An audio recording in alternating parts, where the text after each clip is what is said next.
E para falar desse dia azedo no mercado financeiro, a gente inverteu a ordem hoje aqui no jornal e vai conversar agora com a Lucinda Pinto sobre este momento, porque tem muito banco refazendo os cenários, prevendo o juro no fim desse ciclo de queda maior. 14% parece ser o novo piso para muita gente e é sobre isso que a gente conversa agora com a Lucinda Pinto. Lucinda, muito boa tarde. O que está acontecendo? A inflação chegou para valer e o mercado não acha que dá mais tempo com essas negociações de paz aí que vão e voltam.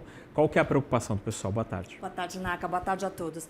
O mercado está vendo realmente uma inflação muito alimentada também pelas questões locais, então, pelos estímulos que o governo está dando. Ontem à noite, o Banco BTG Pactual divulgou um relatório assinado pelo Thiago Berriel, que foi um dos diretores do Banco Central, dizendo que estava revisando a sua estimativa de Selic para 14,25%, mas ele só tem essa estimativa de corte de 0,25 ponto por causa da comunicação do Banco Central, que diz que vai seguir aí na calibragem. Não fosse essa comunicação, ele diria, o banco considera que a Selic deveria ficar inalterada. E ele atribui esse cenário tanto aos choques, obviamente, de petróleo, mas também à definição da escala 6x1. Eu não lembro de ter uma outra instituição falando de forma tão explícita sobre o efeito dessa decisão do governo, do Congresso, sobre a inflação. Então, ele traz essa questão e também ao El Niño, que esse é um fator que vem preocupando bastante os economistas e parece que começa a ganhar bastante espaço nas análises. Agora, Naka, a gente preparou até uma arte que acho que é bacana a gente visualizar, embora a pesquisa Focus não esteja refletindo essa mudança, né? Ela está atrasada.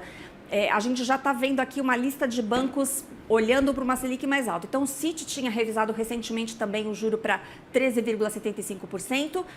JGP já considera que não tem mais corte pela frente, 14,5%, BTG 14,25%. O Banco Itaú, onde nós temos ali também um economista-chefe ainda, o Mário Mesquita, que também foi diretor do Banco Central, que vê juro a 13,75%. O Inter em 13,25%.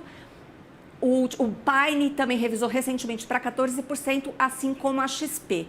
E o que há em comum, obviamente, entre todas essas instituições financeiras é um receio da desancoragem das expectativas de inflação, Naka.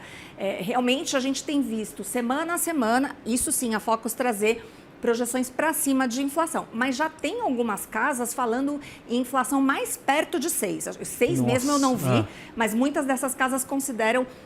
O Banco Paine, por exemplo, é um deles que vê ali IPCA em 5,6% e sem espaço para recuo por causa do El Niño.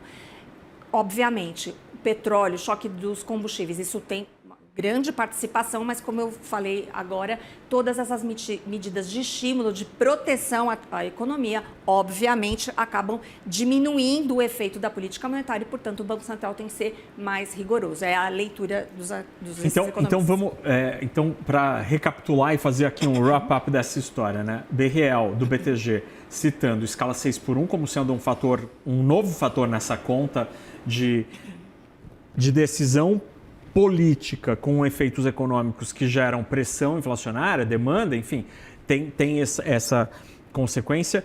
Mas não é só isso, né? A gente tem visto uma série de iniciativas do governo para tentar incentivar a demanda. Então, por exemplo, os 30 bilhões de reais em linha de crédito para motoristas de aplicativo, operação que vai começar a ser oferecida nas próximas 2 semanas, 30 bilhões de reais em crédito para motoristas de aplicativo comprarem carros novos. Também hoje, acho que o Valor Econômico, a Folha, trouxeram informação de que o governo estaria discutindo a criação de uma linha nos mesmos moldes para entregadores de comida, o pessoal do delivery ali que está no corre todo dia para comprar moto. Uma operação muito parecida, ou seja, mais demanda na economia. Então, aos poucos, estas iniciativas podem já começar a chegar nos modelos na forma de inflação, é isso? É isso. O desenrola, né, Naka? Sim, é verdade. Que também é bastante importante. É isso mesmo. Hoje a gente viu, inclusive, o resultado da produção industrial crescendo 0,7%. Realmente a atividade está resistindo a esfriar. Então, E o diretor de política monetária do Banco Central, o Newton Davi, tinha dito na semana passada, numa participação num evento aqui em São Paulo, que ele entende que a política monetária ela continua eficiente, ela continua potente. Então, realmente, se a política monetária ela é potente, tem alguma coisa paralela acontecendo, dando muito vigor à economia. Claro, são essas medidas fiscais e parafiscais que o governo tem adotado, né? E isso acaba conversando também com o que acontece lá fora. Porque o Fed trouxe hoje o livro bege com indicações muito claras de que pelo menos o parar de cortar é meio óbvio ali, com gente até levantando a hipótese de subida de juros. Isso acaba corroborando para esse cenário? Com certeza, acho que isso é o pano de fundo mesmo. Lá você já tem, na verdade, projeções mesmo de aumento de juros. E aqui a nossa curva também, Naka, ela não considera mais nenhum corte. Por causa dessa alta de hoje, ela acabou eliminando qualquer chance, qualquer probabilidade de corte de Selic este ano. Obviamente, o mercado sempre carrega um prêmio, se antecipa, isso é natural, mas, sem dúvida, está acompanhando muito do que está acontecendo lá fora, não há a menor... Agora, o que é impressionante ver realmente o impacto disso sobre o mercado financeiro. A gente vinha observando nos últimos meses, até maio, na verdade, as questões externas prevalecendo. Agora, a gente está vendo as questões locais com peso bem relevante. Claro que essa questão do conflito tem um peso enorme nesse cenário. Tudo começou com isso, óbvio. Mas aí veio a resposta do governo, aí começamos a chegar mais perto da eleição e a gente começa a ver as medidas todas adotadas, né, por este governo pensando na corrida eleitoral. E aí esse é um fator também que pesa bastante. Então, sem dúvida alguma, os riscos eleitorais, a preocupação com a eleição está aqui nesse cenário todo de deterioração que a gente está assistindo. E hoje a gente teve... É interessante, antes de falar disso, é interessante porque parece que a gente estava num momento... Porque na inflação tem a inércia, né? Então não dá para ignorar isso. Então a gente estava num momento ali em que a inflação estava desacelerando, ela estava perdendo ímpeto, tal, indo cada vez mais de maneira mais vagarosa, tal. Aí vem a guerra, aumento do preço do petróleo, derivados, e aí isso volta a dar ímpeto para a inflação, acelera o negócio. E aí com esse governo gastando, ou com essas medidas ali que incentivam a demanda, é só acelerar esse processo que já está vindo. Me parece muito mais orgânico para quem decide preço subir, porque você já está nessa toada, né? Você não está num corpo parado em que você vai ter que mudar de... Não, os preços infelizmente já estão passando por um processo de reprecificação para cima. Então, se você, para agregar um aumentinho a mais ali, não me parece ser, infelizmente, algo muito dramático. Agora, Lu, hoje a gente teve notícia no meio da tarde de que Daniel Vorcaro prepara uma nova delação, já entregou os documentos na segunda-feira, adendos ontem, e a apuração de Débora Bergamasco, nossa âncora aqui do Bastidores CNN, indica que o filme Dark Horse será mencionado nesta delação. Isso coloca Flávio Bolsonaro, a família Bolsonaro, dentro da delação.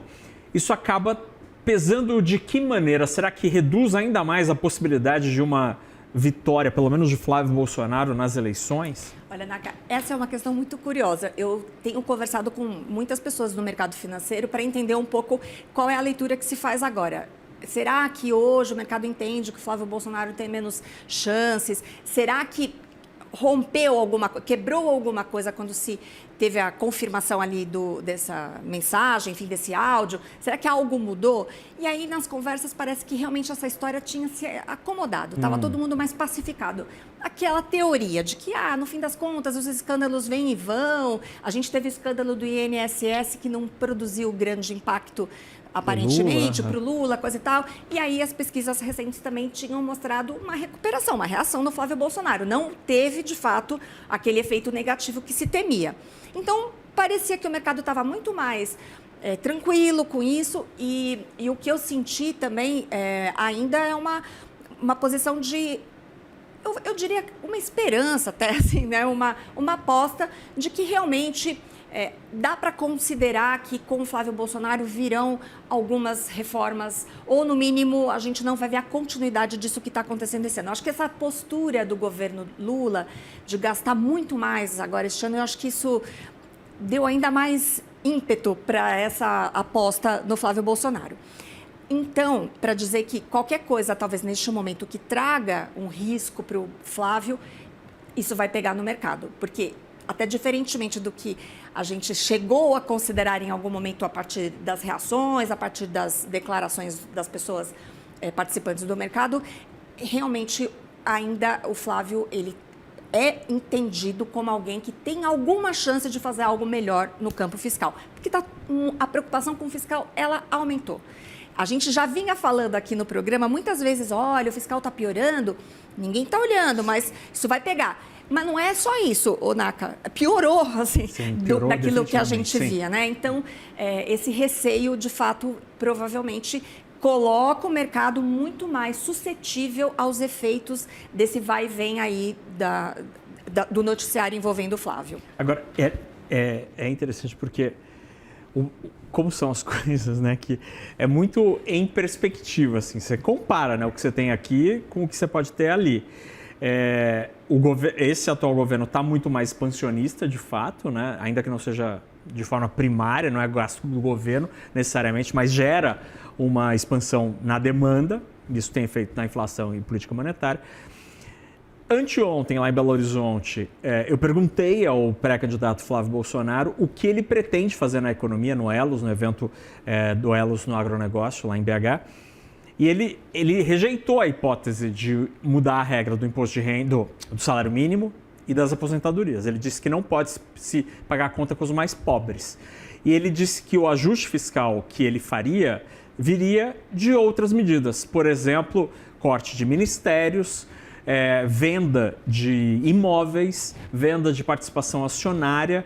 Me pareceu que, de fato, é diferente do que propõe esse governo, mas me parece que, do ponto de vista fiscal, ainda carece de detalhes e consistência, porque isso, por si só, é insuficiente para colocar de volta a trajetória da dívida num patamar de, pelo menos, de estabilização.